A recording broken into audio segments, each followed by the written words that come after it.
A little progress and a lot of frustration for thousands of homeowners waiting to go home still after Hurricane Matthew and Florence. Only WRAL was there as lawmakers toured some of the homes the state is supposed to be working on. This is the subject of our recent WRAL documentary, Aftermath, North Carolina Hurricane Victims Left Behind.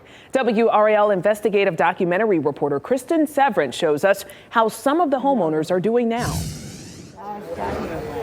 I'm doing better. Viola Ryals Figueroa is finally seeing some progress. There is a house going up on her Goldsboro property. She'd been living in a FEMA trailer after she lost her home in Hurricane Matthew 6 years ago. It's not our fault that we was displaced 6 years and 4 months ago.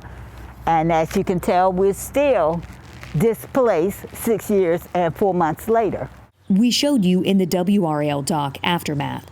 The state program Rebuild NC was supposed to help her and thousands of other low-income hurricane victims get home.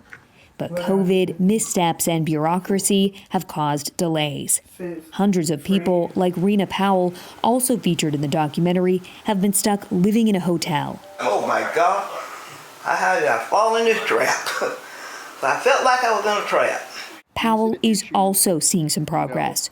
Her Marmac home in Wayne County, damaged by Hurricane Florence, has been demolished. Now they tore the house down. Well, at least I have some hope that they're going to do something now. The latest numbers from Rebuild show 972 homes out of 4,300 are complete, or about 22%. Funding to rebuild the homes damaged in Matthew runs out in 2025. I've been disappointed, I've been frustrated, but me being disappointed and frustrated doesn't fix the problem, doesn't help these people. Representative John Bell toured some of the homes waiting on rebuild. He's been trying to get help for Viola and others in his district. Today, we still have people displaced. Bell is on a 12-member committee in charge of investigating what went wrong with the program. Laura Hogshead, the woman in charge of Rebuild, has faced tough questions from lawmakers at 2 legislative hearings, the most recent in December. You failed as a director.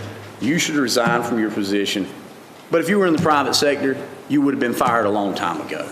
Hogshead is still at the agency. I've been on the phone today twice with Ms. Hogshead about addressing issues that we're finding along the way. A month after WRAL's documentary aired, Governor Cooper appointed Richard Trumper to a senior advisor role within Rebuild. Trumper had success managing disaster recovery for another state agency. Bell said it's too early to tell if Trumper will help the failing program. We're going to find out. I hope it's not another layer of bureaucracy we're dealing with, but because I think the less bureaucracy in this situation, the better.